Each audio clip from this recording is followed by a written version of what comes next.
Hello বন্ধুগণ, স্বাগত জানাই আজকে নতুন একটি ফ্রি ফায়ার গেম প্লে ভিডিওতে। আজকে আমরা খেলতে চলেছি লোন উলফ মোড।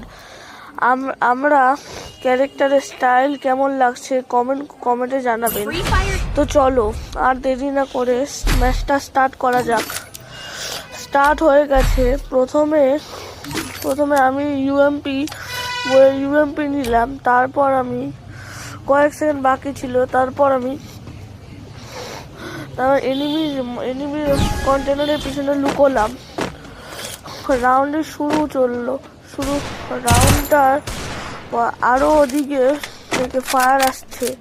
এনিমি সামনেই আছে। ও একটা গ্লু ওয়ালের মনে কভারে নিয়েছে। কোনো ব্যাপার না, আমি ওটাও করেছি। ওকে তো কভার থেকে বেরোতেই হবে। তো তোমাদের যদি এই গেম প্লেটা ভালো লাগে তাহলে আমাকে ফলো করবেন, লাইক করবেন, সাবস্ক্রাইব করবেন। বাই।